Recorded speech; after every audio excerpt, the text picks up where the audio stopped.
sim racers, welcome to the eRacing Association, where you have the chance to win $5,000 in one of the best tournaments in all of sim racing.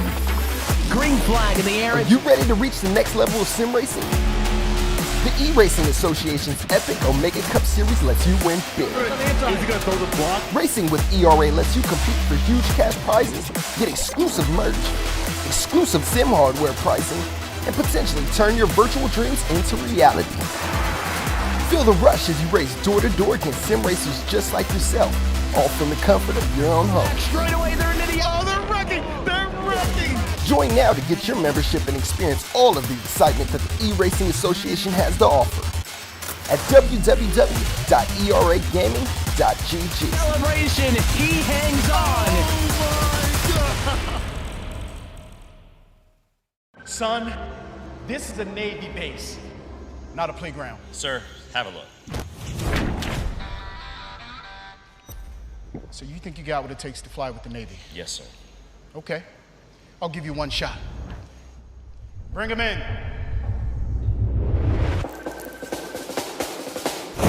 Hey, can I get another cocktail?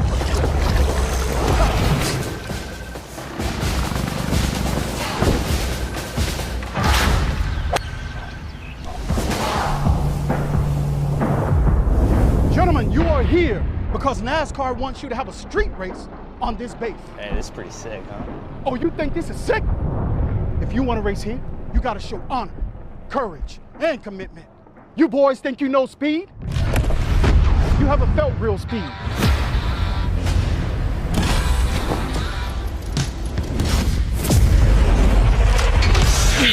They're gonna flip you.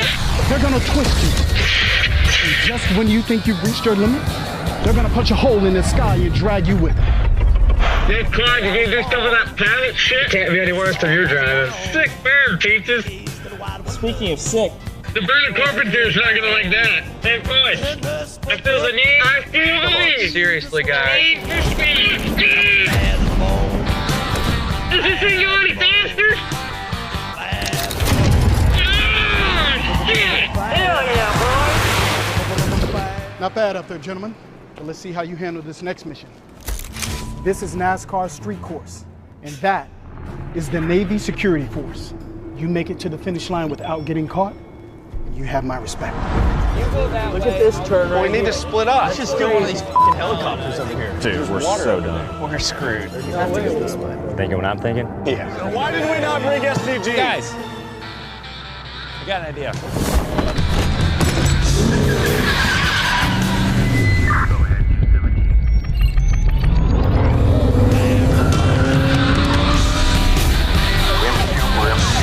Lights on. You think we can outrun them? It ain't the car, it's the driver.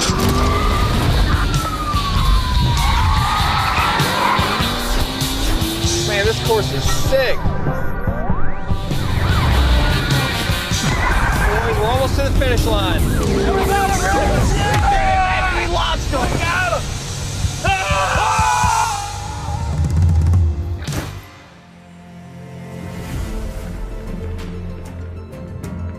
Gentlemen, we set the standard, and you matched it. And I am pleased to say that you belong here with us on this sacred ground. Let's get to work on bringing NASCAR to the Navy.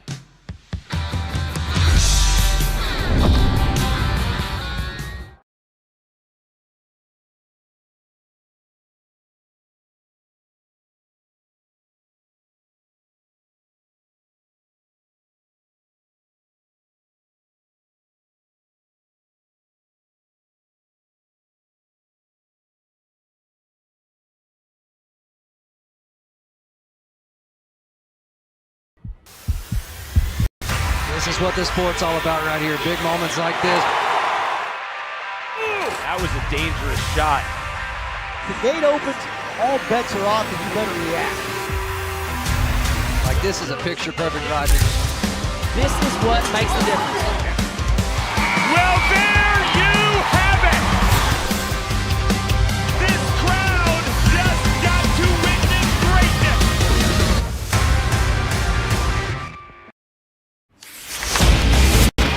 And he can hear you right now.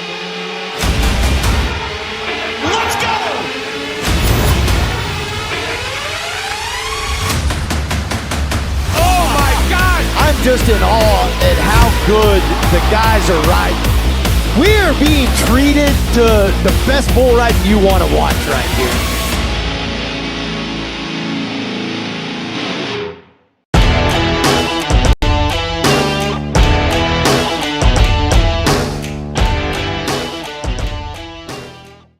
Hey guys, I'm Indy Next champion Dennis Hauger, and you're watching Drafting the Circuits.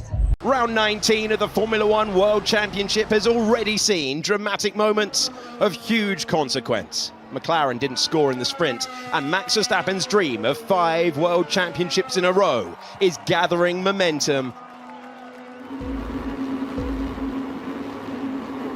The US Grand Prix is underway. Max Verstappen gets the launch off the line that he needs and chops to the inside line. Lando Norris P2, wide line for Leclerc. Can he get past? Can he use the traction of the soft tyre? He's positioned the car well. He's going to get to the inside. He's going to get second position. Oscar Piastri has gained a place. He is up to 5th. And now look at the fire up of that soft tyre for second placed Charles Leclerc. But it's Max Verstappen who gets the lead. Lewis Hamilton finds himself up to 4th, losing a couple of positions was George Russell. It's Verstappen, Leclerc, Norris, Hamilton, Piastri, and George Russell, the leading line. Back to the start of the Grand Prix, and we had a key move made by 3rd place Charles Leclerc. Yeah, you can see the actual juddering of the rear axle coming off with the rubber lines for Verstappen, but Charles Leclerc sends it around the outside line, exploits the performance of those tyres on the axle down the hill. Russell was very cautious from 4th on the grid, didn't really have anywhere to go, obviously aware of Nico Hülkenberg causing that incident or being part of that incident. Alex Albon had good pace yesterday, scored points in the sprint but went beyond track limits. This was at the start of the race and he made contact with Gabriel Bortoleto. That's why he was at the back of the field. And we know that Williams is rapid. Here goes Sainz to the inside. He loves this move. We've seen it before. We see it again. P8 for Carlos Sainz. Carlos Sainz pulling out of the race on lap 7, and it had been a brilliant weekend for him. He was trying to make it even better. The driver who started in 3rd position, trying to get past Kimi Antonelli. So Sainz looking for another special to the inside. Antonelli not seeing it coming. And Antonelli spat off into the barriers. Carlos Sainz with contact that ends his brilliant run in Formula One races recently, and he retires from the race. Yeah, copy, saw that, mate. What the f*** you do? Well, it was telegraphed it, didn't he? Let's have a look on board with Sainz then. The move that he's already achieved, got a little bit of turning to do, so he loses the ground there, goes down the inside, gets halfway along. Sorry guys, Antonelli just turned in right there at the end.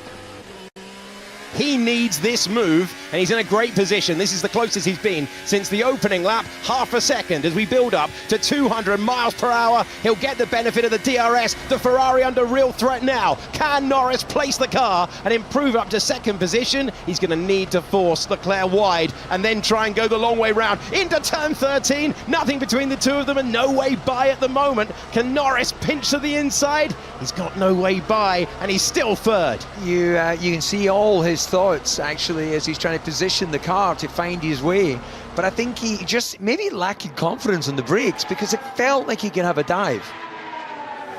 This looks more promising if you are a McLaren or Lando Norris fan. It's 0.4 of a second, 0.3 of a second, coming down all the time. The Ferrari goes to the inside. It will be outside line for Lando Norris. Can he be brave enough to go around the outside? No, but he forces the Ferrari deep. Now does he go to the inside? You could see the thought process there. He wanted the inside line. He doesn't get it, and he's shuffled wide by Leclerc as this battle continues.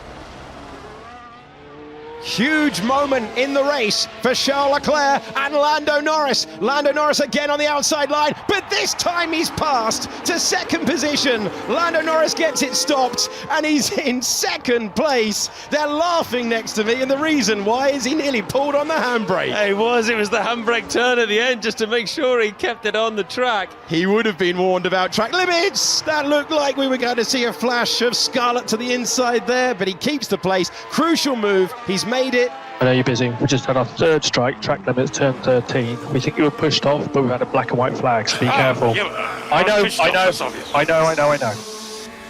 Hamilton's quicker. He's going to have DRS right now. I don't think Charles is going to overly defend it. So Charles Leclerc on the inside, watching two moves at the same time. Albon's made a bold one on the left-hand side of your picture. The two Ferraris are scrapping on different tyres, expiring softs for Charles Leclerc. I was wrong, wasn't I? Oh, there's nothing between them as they make their way through. Hamilton is not going for the pinch to the inside. Can he make better use of the traction now? He can't get by. And they did fight each other, DC. Yep, I think Hamilton will be getting frustrated because he'll be looking at big picture stuff. You know, what can we do for the team here? Well, that explains it.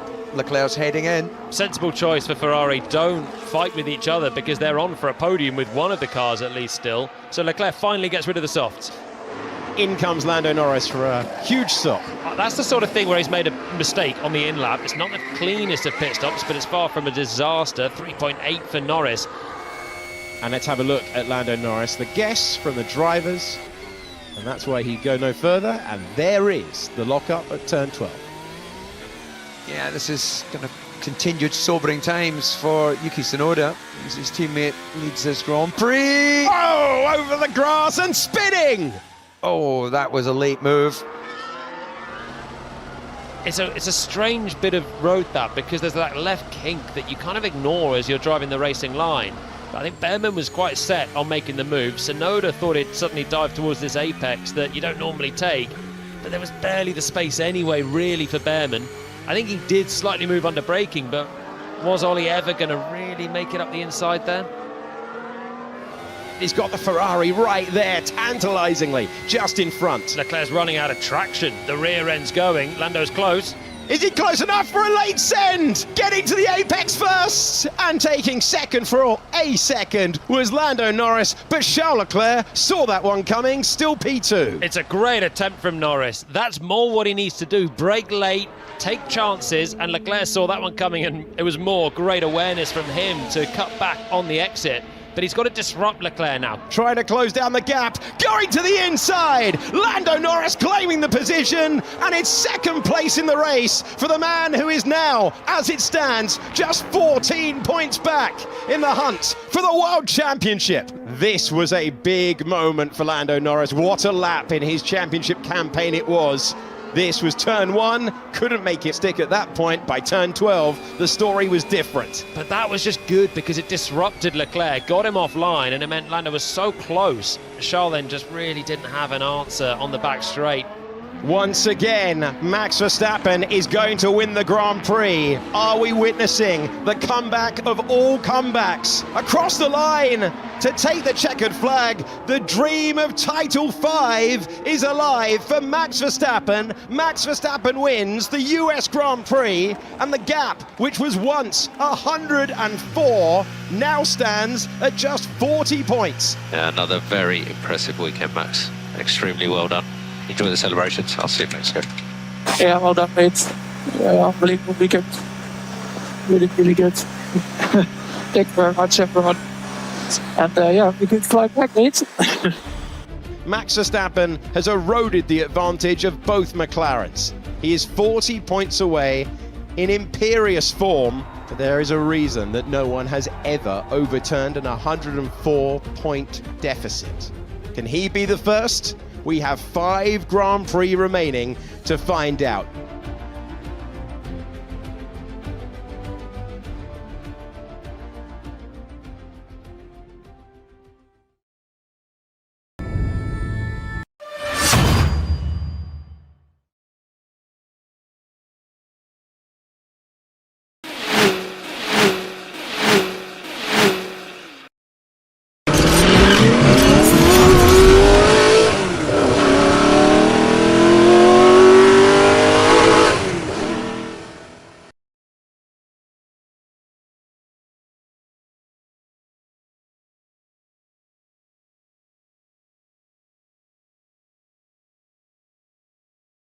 Drivers, start your engine!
Good evening, race fans. Welcome to the Drafting Circus program brought to you by Sinister One Productions.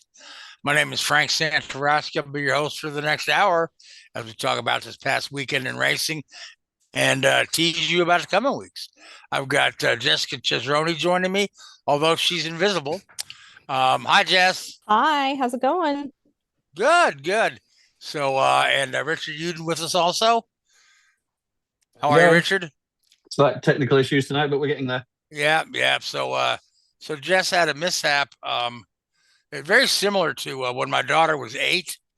She got her hands on some cream that my mother-in-law had that says will make you look 10 years younger, and then she put it on herself, and she just please no, stop. Just disappeared completely. Yeah. Just stop. Just stop. Okay. I thought we were playing a game of Where's Waldo, but that's okay. Let's go ahead and thank the sponsors, Jesse Iwuji and Emmit Smith with their venture ERA, eRacing. NASCAR on Fox, San Diego 2026 coming up. Sinister One Productions will be live and on the scene at the PBR events in Manchester and in Boston. And again, thank you to Million Podcasts for the awards we've gotten here. So we also saw our little promo with Dennis Hauger and highlights from the Formula One race.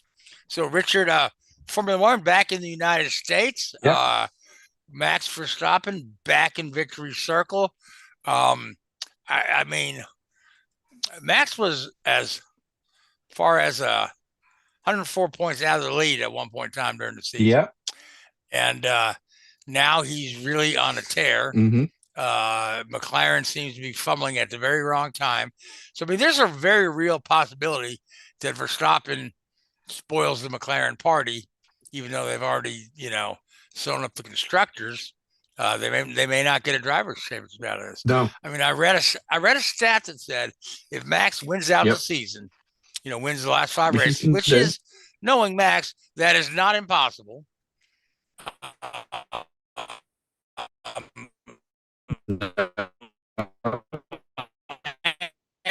Would still have and Max. You look at the speed the Ferraris can show at times, and the speed that the Mercedes can show at times, and nothing's taken for granted on there. It's ultra competitive, and we've seen it in the past how Max and Red Bull can get on a roll. You saw it when Vettel was back there 10, 12 years ago.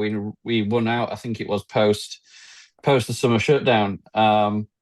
And yeah, anything's possible, obviously, but it's unlikely still. People are saying that Max is favourite. I don't buy that by any stretch of the imagination.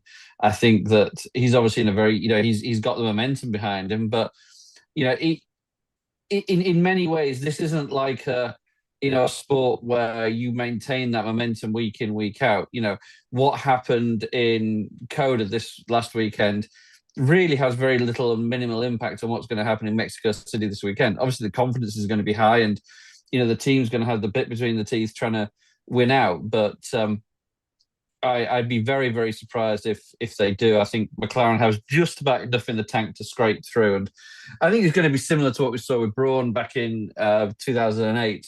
Yeah, back in 09, they had an electric start to the season with their infamous double diffuser. And then, although everybody caught up, they'd done enough to limp over the line rather than break the tape, as it were. But yeah, I think that one of the McLaren guys will still get it. Although, there's been a few off weekends for them. You look at Baku and you look at, this last weekend in Coda, Piastri was nowhere really.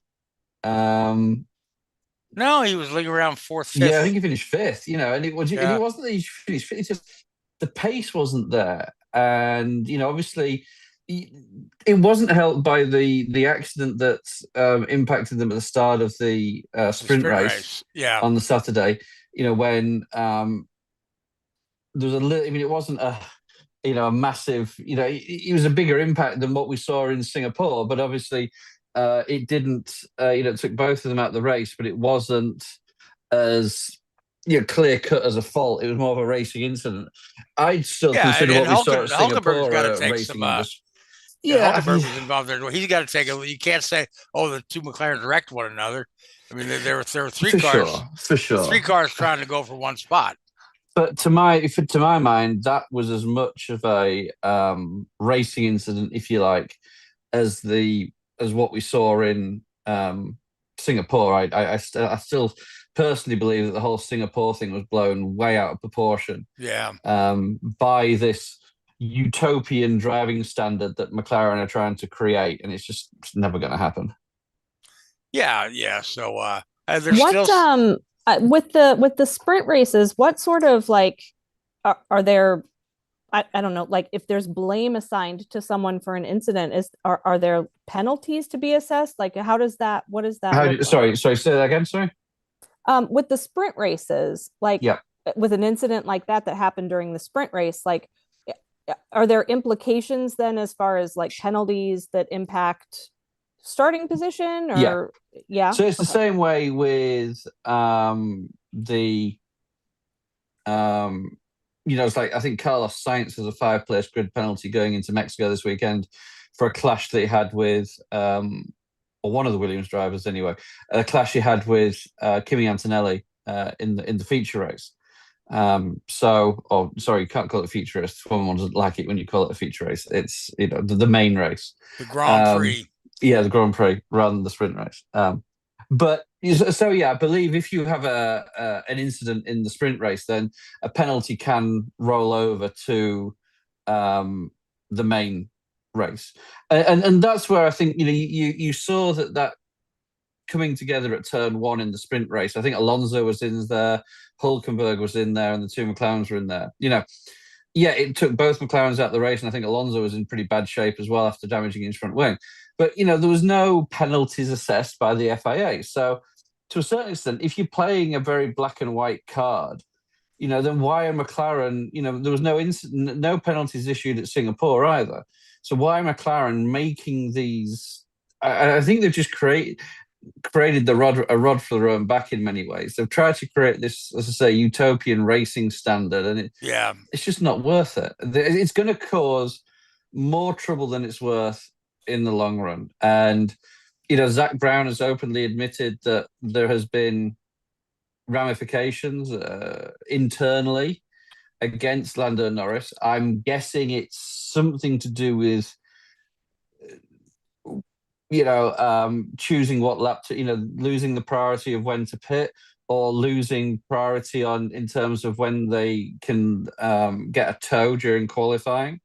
But again, it's all very childish in a way, I think. It's very bizarre. Yeah, especially when your drivers are first and second in the championship, and then you're gonna try to crack on them about decisions they make here and there.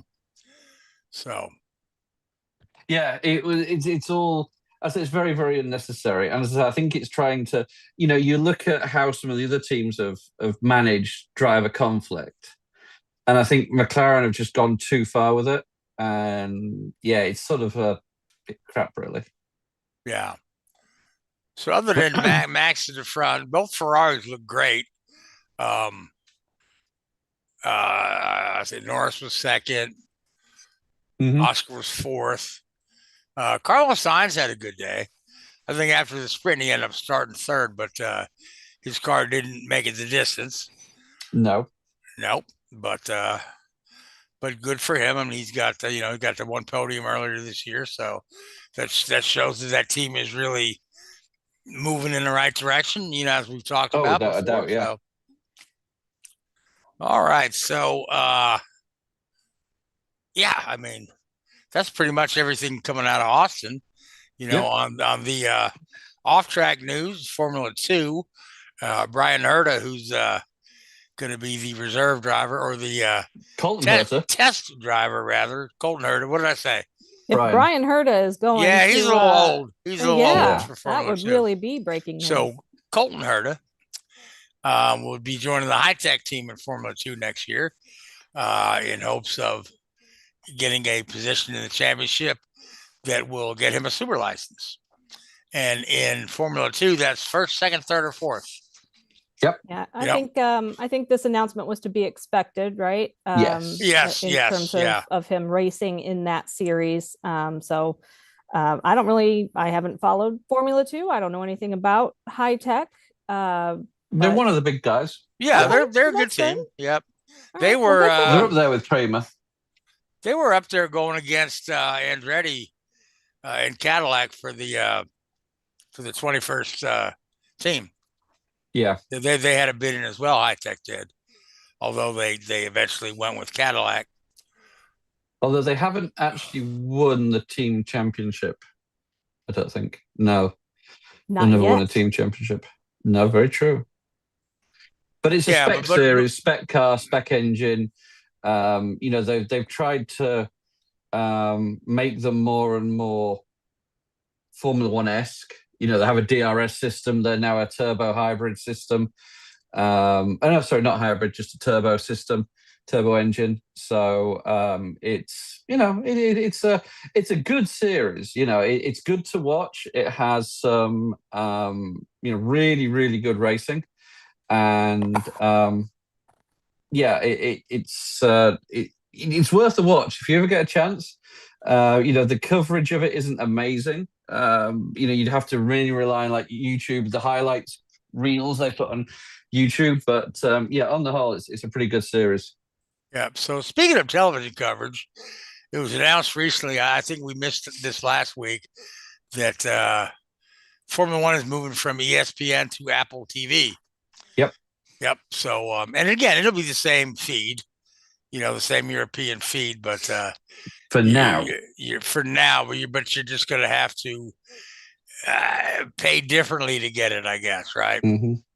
I think the big thing that's coming out of this is this positions them for the world feed rights in, I think it's 2030 when Sky loses. Oh, no, Sky loses. That's the wrong thing. Sky's contract comes to an end. Right, when it's renegotiation time. Yeah. Now, would Apple be in a position then to take on the world feed rights? I don't know. Fundamentally, I don't think that Sky do a bad job. I think they do a very, very good job. I think it's very slick, very professional delivery. I think they've been doing it long enough now that they know how to make it work. I think the people that they have presenting, both. Oh yeah. I think Martin Brundle, without any shadow of the doubt, is a top present, expert, analyzer, anchorman, whatever you want to call it. Yeah, some of his grid walks are silly though. Oh, you watched Michael Waltrip? Oh yeah. And then Robin Miller in INDYCAR used to do the grid walk too. But I think every now and again I just got to crack up because Martin Brundle will stray away from talking to Formula One drivers and team members and go find a celebrity, and the celebrity tell him to piss off. Yeah, there's been some infamous ones over the years for sure. Oh God, who's that? Megan Thee Stallion. Oh God, yes. I think Ozzy Osbourne told him to F off. Yeah, well, Ozzy tells everybody. That's actually a complimentary greeting from Ozzy. Bless him. Yeah. But no, I think that but in all fairness, Martin Brundle's 65 now, so he's not going to be wanting to travel the world every weekend or every other weekend in a few years' time. So it may be an opportunity for there'd be a slight change of the guard there, and just as long as it's not Ralph Schumacher or Jacques Villeneuve or Danica Patrick. Good heavens. Or Danica, yeah. Bless her. She's really out of her league. I hate to say that, but yeah, it's not great. So it really is, as far as the Apple TV deal, that really is just a distribution, right? Like that's for just now, how yeah. you. Okay. Yeah. It's for the next. I don't know how long the Apple TV deal is for. I can't remember off the top of my head. But initially, they will just replay the Sky coverage, and they may add a little fluff and buff around it. I don't know if they're going to send people to the track. I don't know how they're going to do that. I don't know what the world feed contract is, because at the moment, when you watch ESPN coverage, you're basically getting the Sky TV coverage. Yeah. Now, maybe especially in the foreign language world, they have their own pit lane reporters, they have their own grid walk people. So it may be that Apple TV turn around and change their work, the coverage outside of the actual street, video that you see. Yeah, it just seems interesting to me, like a big outfit like Apple TV, like would not have any hand in the actual production. Well, I think that's their long-term goal. I think that, as you say, I think when the Sky World Feed contract ends in a few years, I think it wouldn't surprise me if they've already been told you're getting it. Why would they invest all of this money and effort if they're potentially not going to be getting the carrot? But hey, who knows? This could be, this could really be the thing that takes it to a new level.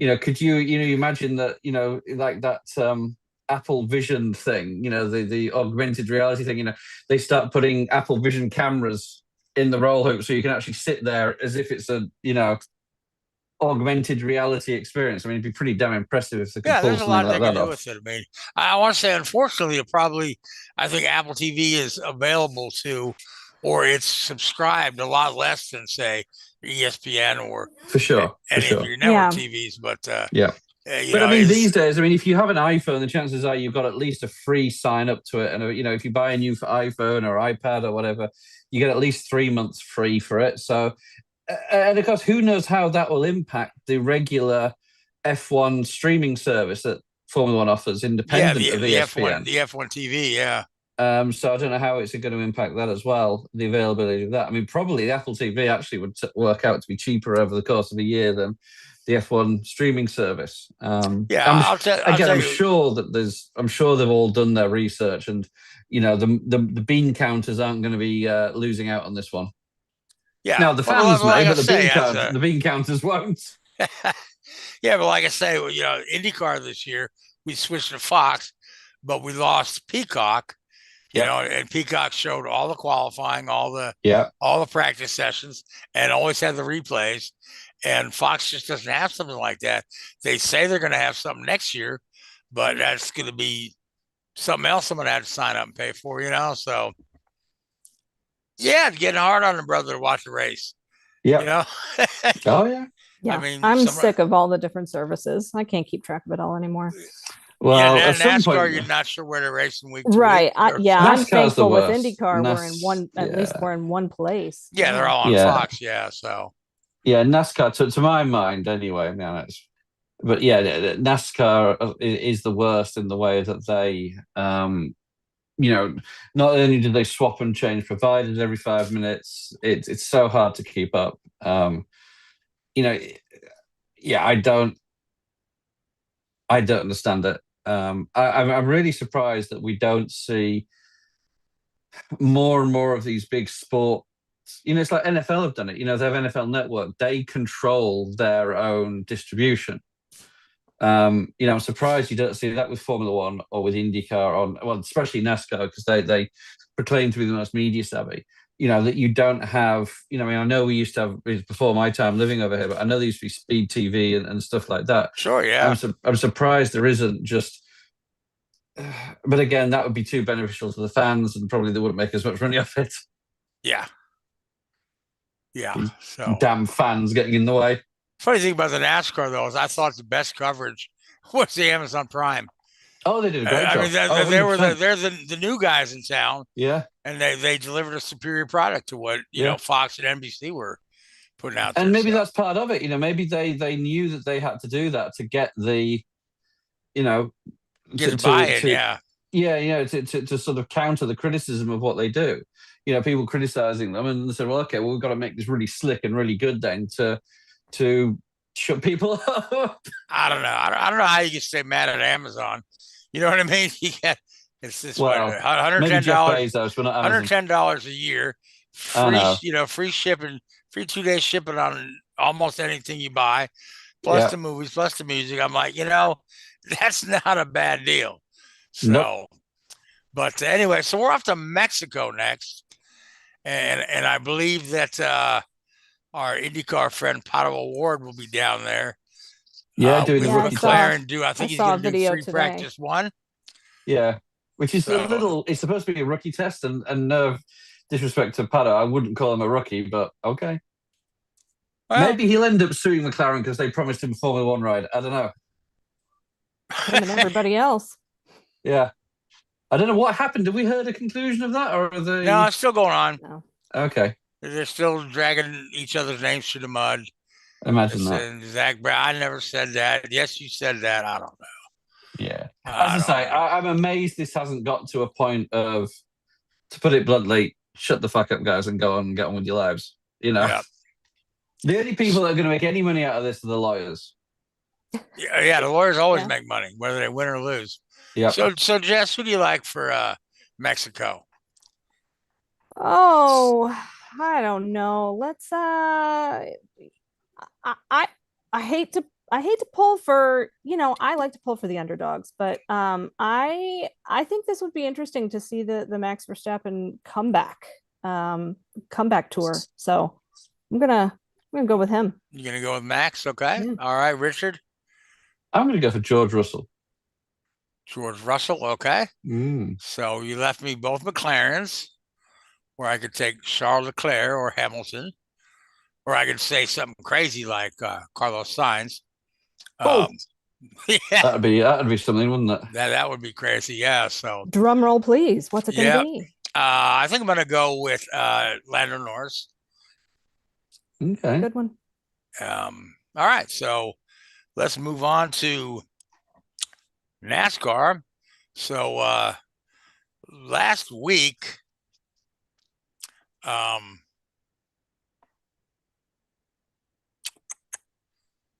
Lee was out here spouting off about how much he likes Chase Briscoe and how much he thought Chase Briscoe not going to judge his personal life, but that's okay. Was gonna win this week, and now Lee's not even here with us tonight to gloat that he picked the winner. Yeah, so but that's 2 Toyotas locked into the final 4. Good news for you, Richard. The third Toyota, Christopher Bell, still up there near the top of the order. Yeah, leading driver on points. Yeah, who isn't locked in? Yep. So now the guy's in trouble coming out of Talladega. Byron, Logano, Blaney, and Chase Elliott in a lot of trouble. Chase crashed out at Talladega. I think he was credited with a last place finish or somewhere well down the order. So it must win for any of these guys here. Yeah. I mean, Byron could theoretically point in. I think if Bell has a lot of trouble. But well, I think Bell's 37 points above the cut line and Larson's 36 points above the cut line. So basically, from Bell's perspective, he just has to finish ahead of Larson, and even if there's a new winner, he'll get in fourth. Unfortunately, this is a similar situation to what Bell had last year at Martinsville, and they did everything possible to trip over themselves, and they did trip over themselves, and he missed out on a place in Phoenix. So I think that they're going to be a little smarter this weekend. And, as you say, any of those 4 guys outside of the playoffs or outside of the top 4 have to win. To get in on points, you're relying on Bell and Larson not even getting any stage points, which is very, very unlikely. The brutal thing for the 2 guys you mentioned, the 2 Hendrick guys, or the 3 Hendrick cars in Talladega had a nightmare. I mean, Chase Elliott crashed out early, and then both Larson ran out of fuel on the last lap and dropped a handful of places. And then William Byron span in the tri-oval coming to the start-finish line, and in the space of a quarter of a mile, lost 25 points or something. So, that took him from 10 points out of the playoffs to 36 points out of the playoffs, or whatever the number is. So that was a massive issue for them in the last let's say, few hundred yards of the race. It certainly, Monday morning down at Hendrick Motorsports probably wasn't the most cheerful of places to be, and very counter to what we saw at Toyota and at JGR. But it comes and goes. It's cyclical. And it's surprising that the Penske guys are fighting for their lives now too.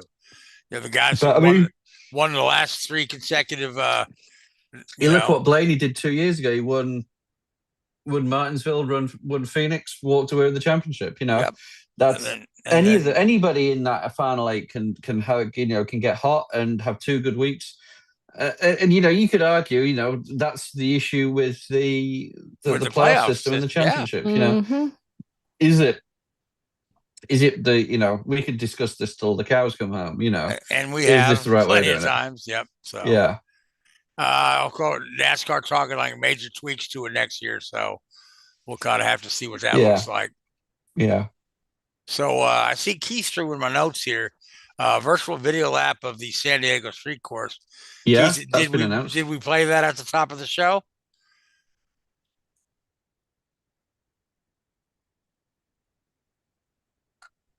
Or you want to play it now? Yeah, let's have a look at it.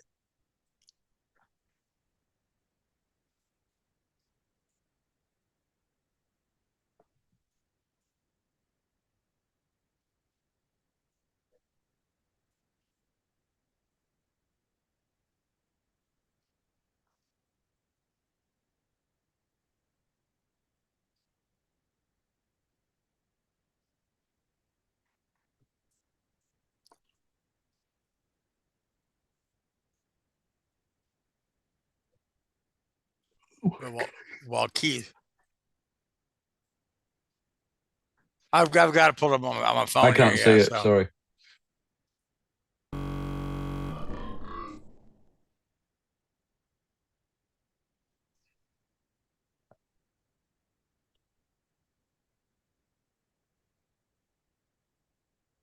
Yep, there it goes.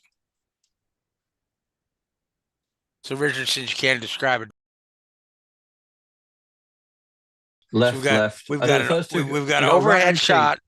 Overhead shot coming down. We're going on the main straightaway here.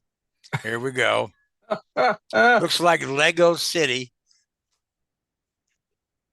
Very nice looking course. Very, very well manicured landscaping under the bridge. So what is this? Is this the road San Diego course race? It's going to be at the on the naval base. That base. Yeah, naval base. Yeah. Okay, shoot, that's cool.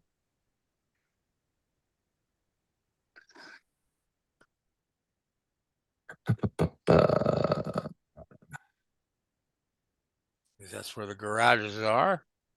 I didn't see a whole lot of grandstands, some, but it looks like a lot of this race you won't be able to, unless they're going to have GA areas and stuff. There's a set of grandstands there.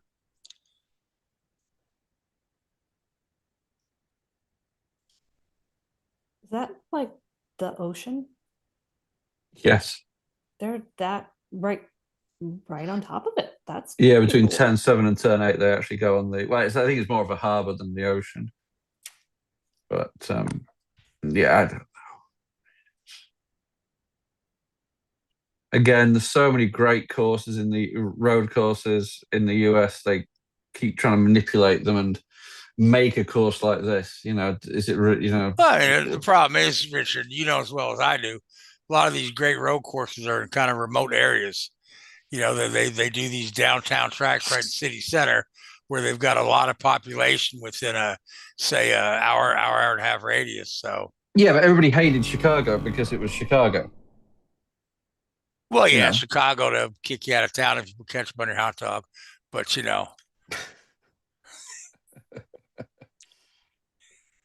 All right, so that was the virtual lap of the 2026 San Diego race.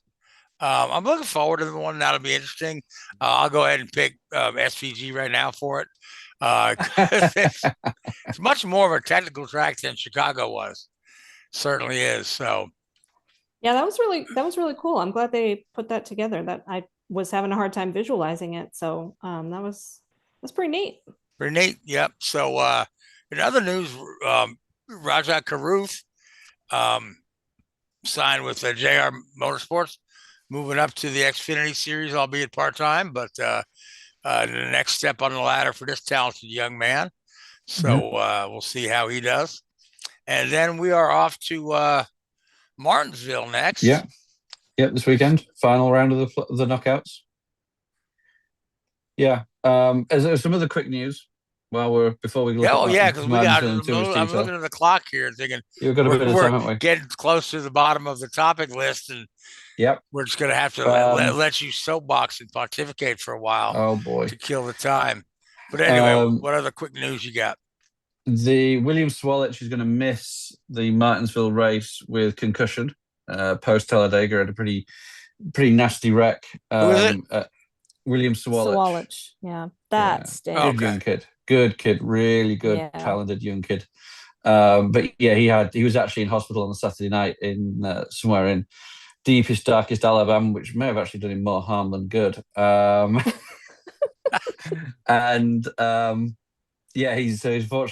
going to miss this weekend's race with the concussion.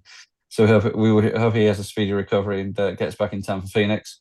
Yeah, I have a from when I took my little guy Asher to the Xfinity race here in St. Louis. Yeah. I got one of the crew members from Swalich's car gave him a lug nut off of that vehicle. So yeah, that's going in the display case. So I've got plenty more of those if you want over here. I was gonna say they hand those out like they're candy. Yeah, because they use them once. But they're always fun to have though. You know what I mean? Oh yeah. You know, I don't know if I've got any around actually. I used to have loads of them. I don't want yours, Richard. Okay, sorry. Yours aren't any fun. Story of my life there. Richard's nuts are not fun. Okay. All right. Moving on. That's party, and in other news, the NASCAR and the teams had last 2 days have been mediated discussions regarding the ongoing lawsuit and trying to find a resolution before it goes to trial. From what I understand, they haven't been able to come to a conclusion. That's what I heard, yeah. Amicable resolution, should we say. So it all looks like it's going to go to trial in December. And, it leaves it on a pretty tight turnaround because fundamentally everybody needs to know where their ducks are sitting come February, Daytona. So they've got less than 2 months, plus you've got the Christmas New Year break in there. So really, in terms of arguments from a legal perspective, they've probably only got 3 or 4 weeks to get that all out of the way with, and it's a pretty complex case. But litigation hasn't worked, which I obviously nobody knows what was involved in the litigation and what the teams wanted and what NASCAR wanted out of it. I think that the terms that everybody wants are pretty understandable. I think it's what people would give up and what information could come to the public light that's causing the teams and NASCAR to push back on any sort of resolution. We'll see. It's kind of messy, really. That's going to be a shit show. Yeah, I mean, it's difficult. I think, personally, my opinion is that NASCAR are pretty underhand with how they handle everything. In terms of giving them the deal at the last minute to sign, knowing full well that from a contractual obligation with sponsors and drivers, the teams have to be chartered. They had to, yeah. So, fundamentally, NASCAR could put whatever they wanted in that contract. And unfortunately, they've come up against somebody in Michael Jordan who, as a private individual, has more money than NASCAR combined, and has zero F's to give. Exactly, he's so it'll be interesting to see. It would still not surprise me if the day before the trial's supposed to start, they suddenly come to this miraculous resolution. And have a really quick settlement. Yeah, because again, there's a lot of business dealing, should we say, that probably they don't want to come to light. They don't want, NASCAR doesn't want it in the public domain. Well, and it's not just going to be NASCAR too, right? Like, this is going to expose, I think, some of the dark underbelly of a lot of racing series. And, I think for sure. Other series are going to get dragged into this. And facilities this was are going part to of get their dragged argument, in. wasn't And it? Yeah, I mean, this was part of the argument that NASCAR turned around to 23 and said, well, you can go and race in any other series. You don't have to race in NASCAR. And the teams are trying. That's one of the things the teams are trying to prove that they can't do that. So yeah, who knows how it's all going to play out? But I'm kind of sick of hearing about it. So no resolution there, no resolution in Alex below. Everything's still, again, like you said, Richard, the lawyers are making money. Yeah, they're the ones that are coming out best of it. Everybody else is, yeah, it's a shame, really. It's a horrible situation to especially the Pelot thing. I think that's really avoidable and messy, but, Yeah. Yeah. So we're off to Martinsville, one of my favorite tracks. Not the my paperclip. Not my favorite weekend to have Martinsville. I mean, I went to that October race in Martinsville and a couple of times and froze my butt off. Where is that? Martinsville is in Southwest Virginia. It's on the Virginia-North Carolina border. So it's actually it's actually closer to where I live than Charlotte Motor Speedway is. So it's the closest track to me, but there's no way in hell I'm going to go there. Actually, I think the weather forecast is going to be good this weekend, but yeah, it can get pretty damn cold out there. Yeah. The one year I went, it was on Halloween weekend. The last time I went there, it was just brutal, bitter cold, just wind ripping right through you. Oh, it's a pretty exposed place. Yeah. We got some seats on the top of the turn 1, turn 2 grandstand last year, and we were there for the Xfinity race on the Saturday night, and that was cold. Yeah, but the spring race in Martinsville is a lot of fun.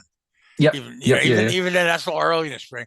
Both of your Martinsville races are kind of chillier than they need to be, right? Yes. Yeah. Then we do crazy stuff like racing at Texas in July. Yeah. Yeah, quite. But then they also have the Martinsville is infamous for its red hot dogs. Oh yeah. Which are an abomination. The what now? The red hot dogs. These things are a culinary abomination. I know, and people rave about them, but they're gross. They are disgusting. They are. I was going to say the worst thing I've ever put in my mouth. They're terrible. Whoop. They are really bad. And oh my god, the water they make them fresh, and they sit in this vat of red water, and it's I know, and they're bright red. They are Why literally are they red?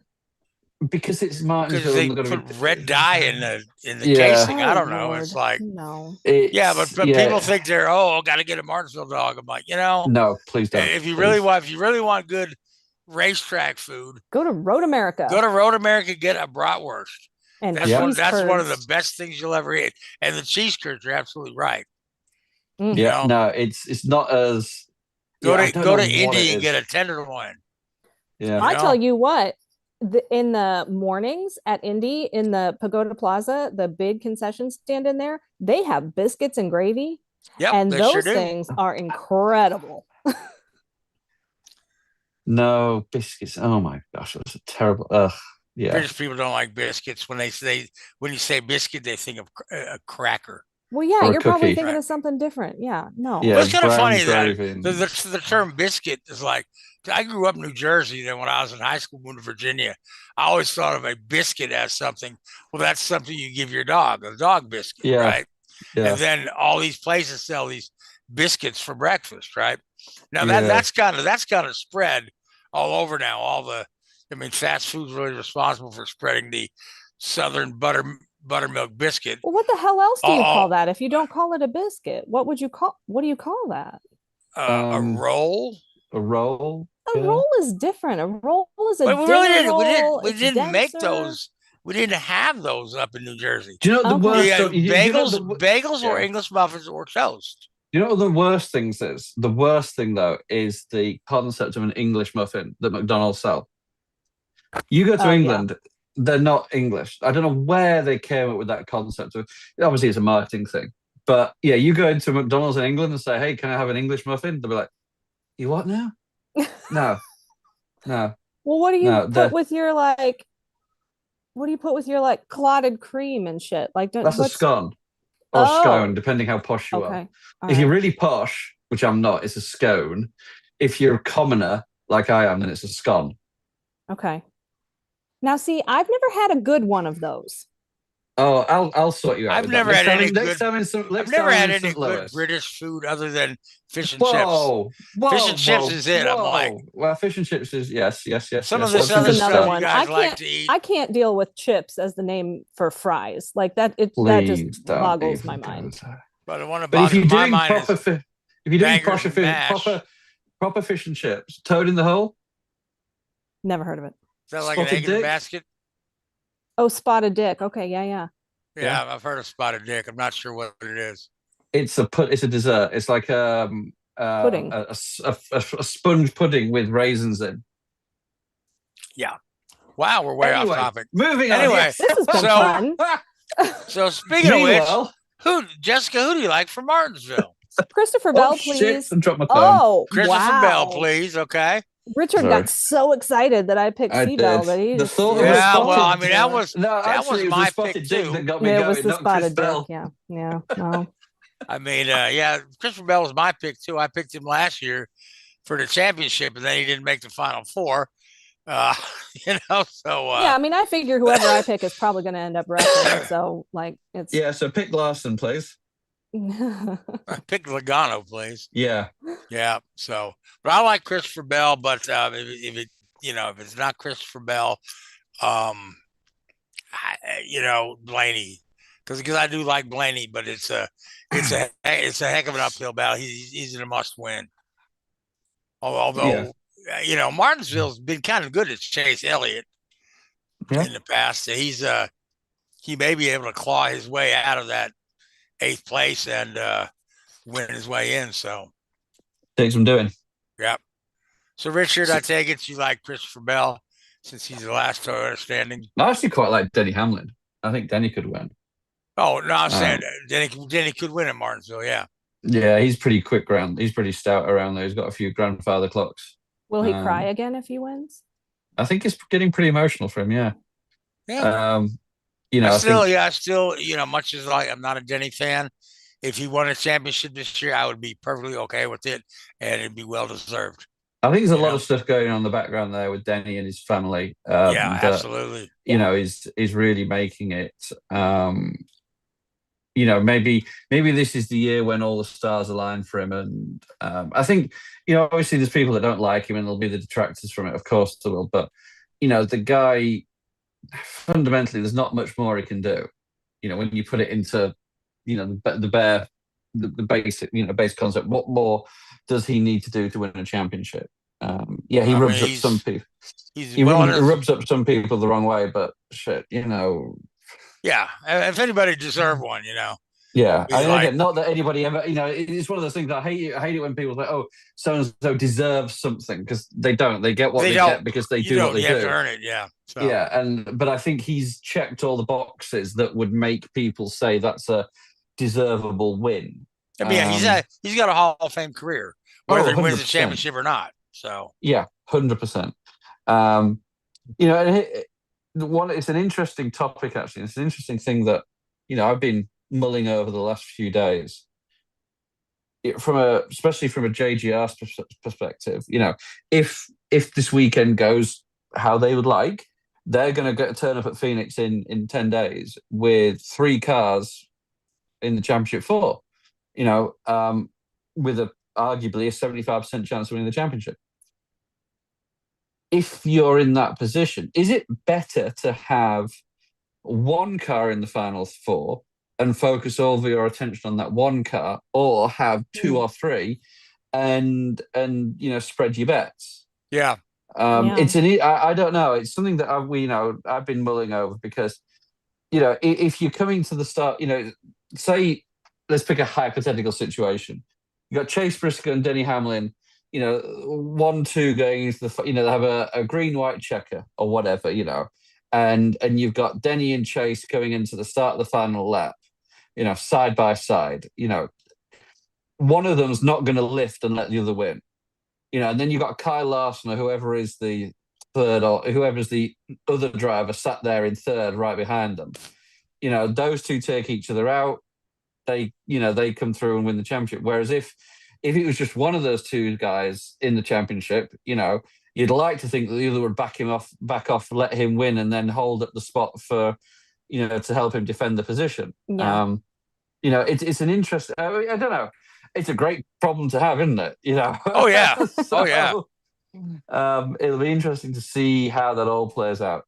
All right.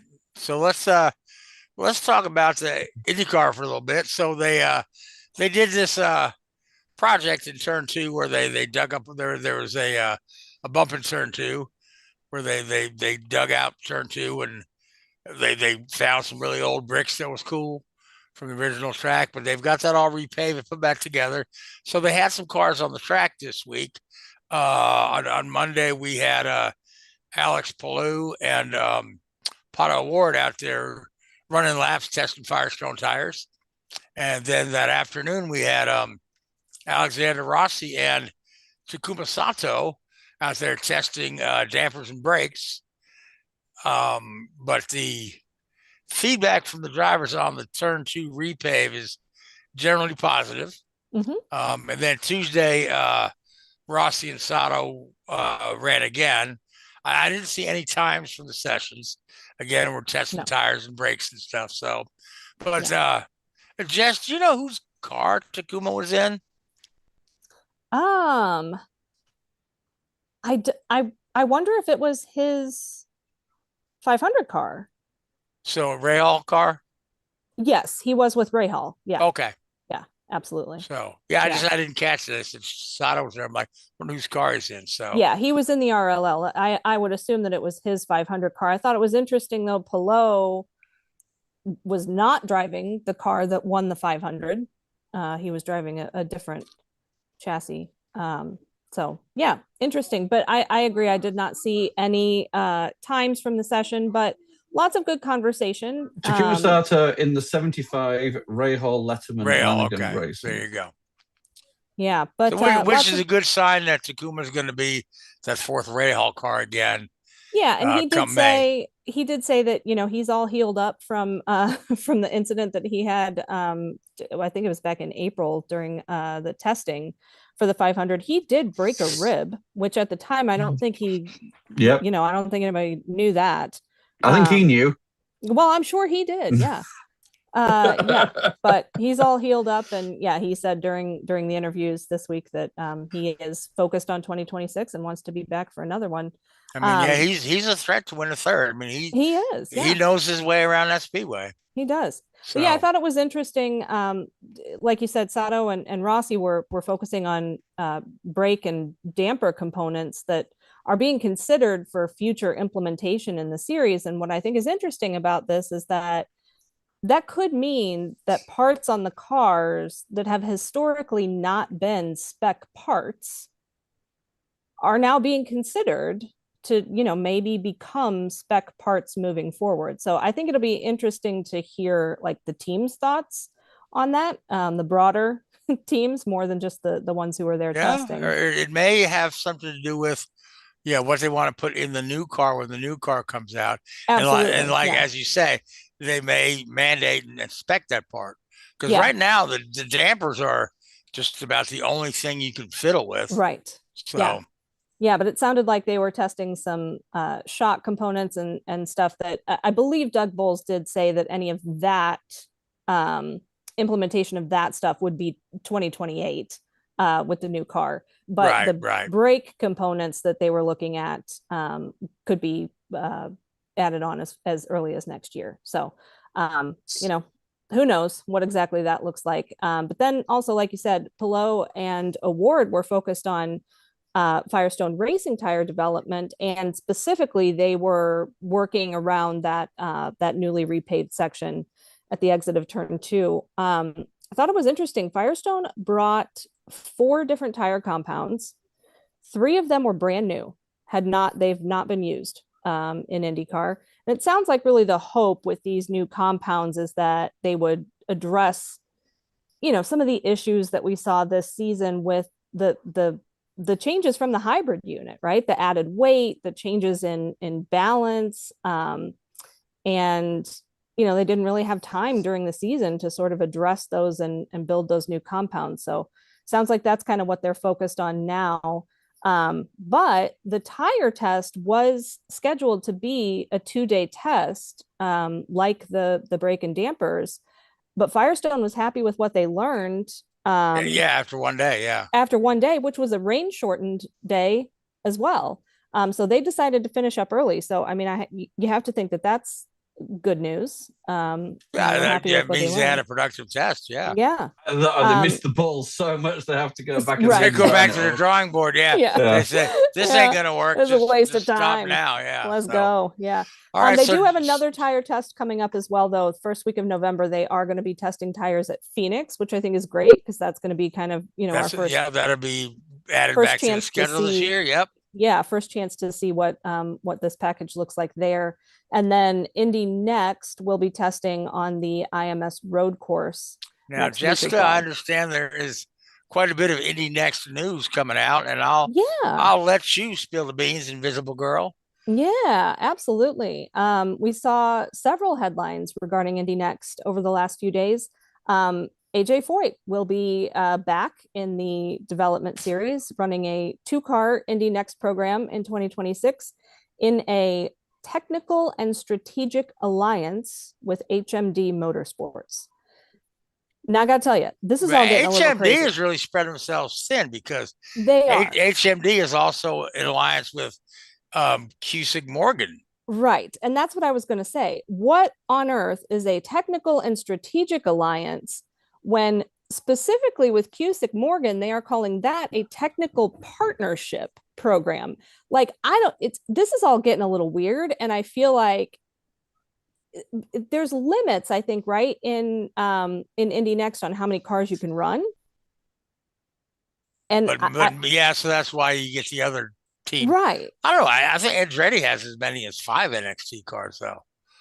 They are going to have 4 this coming season, but that's under the flagship, under Andretti Global. I don't know if they have partnerships as well. So yeah, it's lots of moving parts and interconnectedness going on. Well, I'll tell you the difference between AJ Foyt and Cusick is that the Cusick alliance is, HMD is running the cars. Mm-hmm.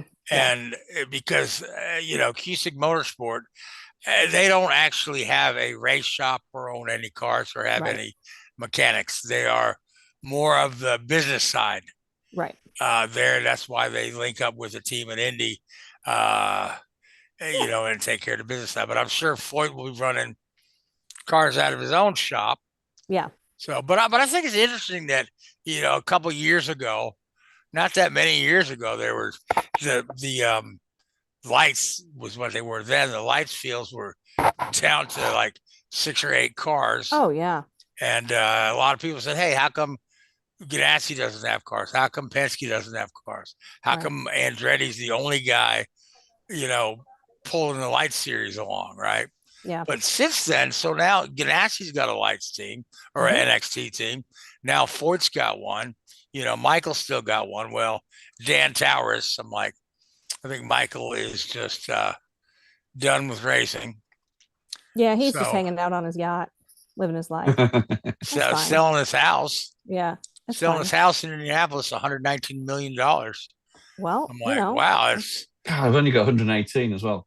I'll maybe negotiate with the realtor. Yeah. So, but yeah, we got some driver news as well.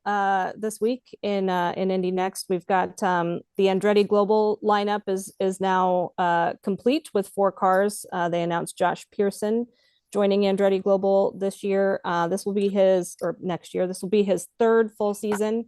He finished 6th in Indy Next in 2025 with HMD Motorsports. So switching teams there.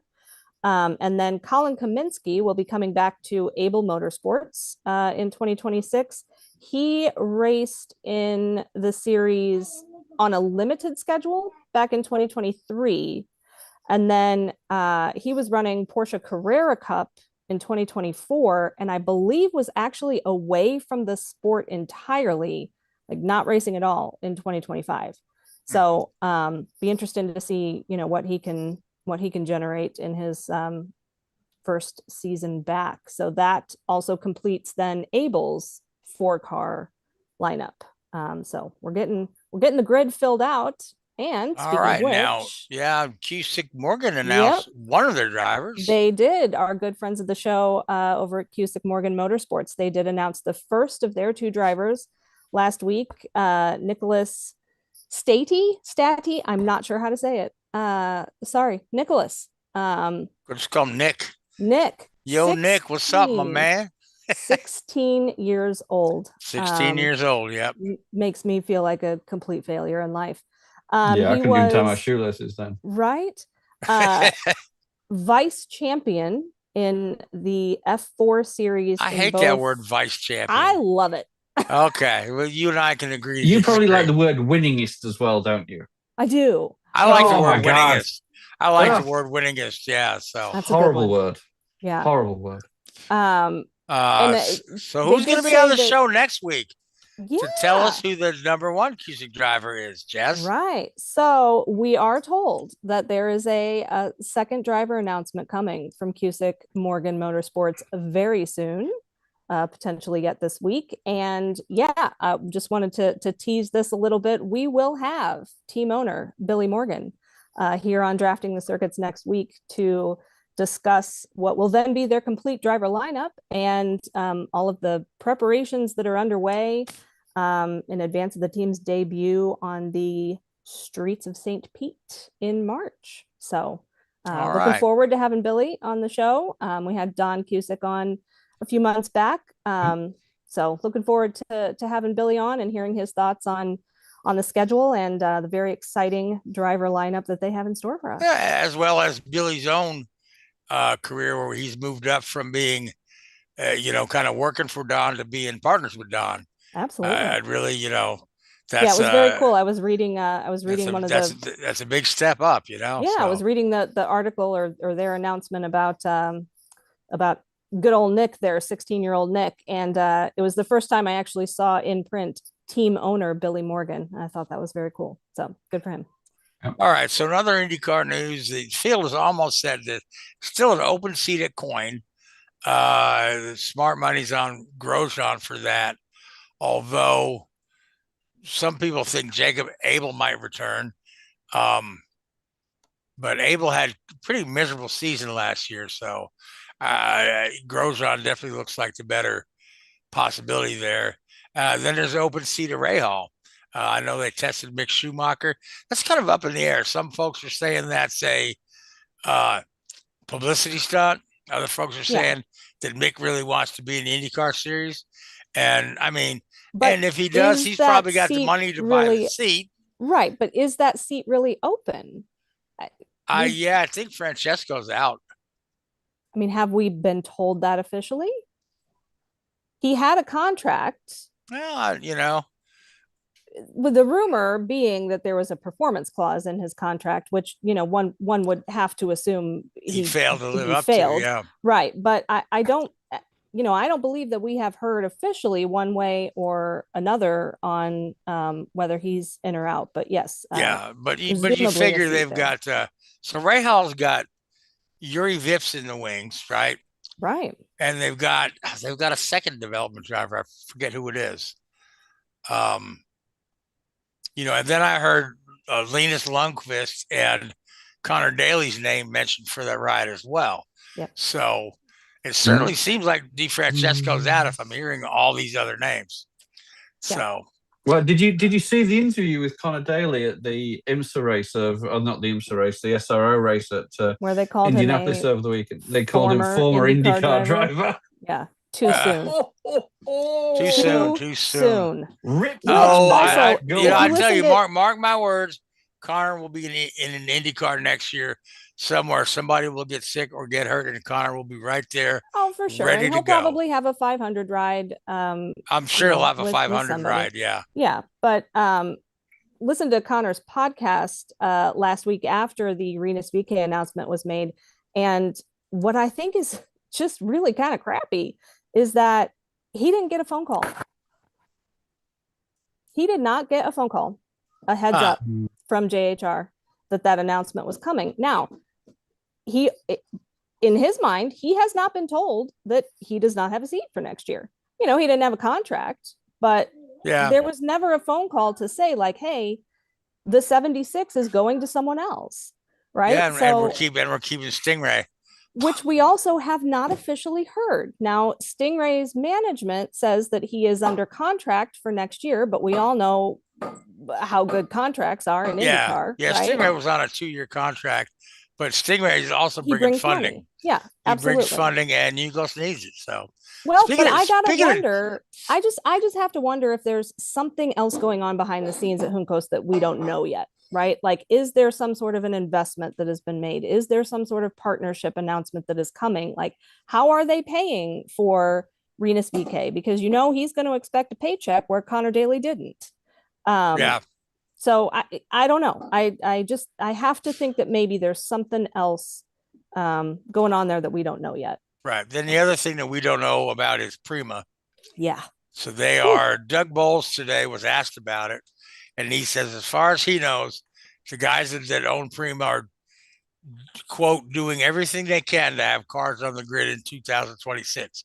I mean, Chevrolet's got their engine leases secured for them. So they're just trying to find funding. So that's why there have been no official announcements from the team, nothing. And that's crazy because they don't have charters. So like they can't, it's not like they can sell, those charters and like, so then if they don't come back, like what happens to those engines? I don't know. I'd say if they don't come back, that's 2 extra engines for Indianapolis.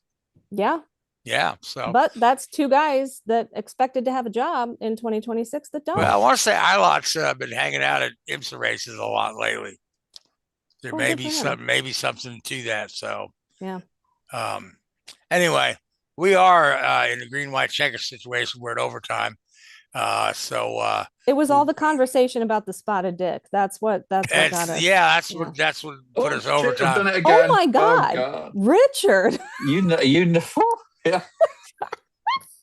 Oh my gosh. All right. So thanks again to the ERA Racing Association, NASCAR on Fox, NASCAR 2025. Have you played the new video game yet? If you haven't, you should. Keith told me it's amazing. I'm not a gamer, but Keith is, and he says it's amazing. So if you haven't got to NASCAR 2025 yet, go ahead and do that. If you're into professional bull riding and you're in the New England area, Sinister One Productions will be up there in both Manchester, New Hampshire, and in Boston. And if you really like bull riding, our friend and coworker Lee has his own podcast called When the Dust Settles. All right, I want to thank you, Richard. I want to thank you, Jess. Keith, you have something? Yeah, I just wanted to jump in here real quick and just talk about the NASCAR 2025 game real quick. I've spent the week on it.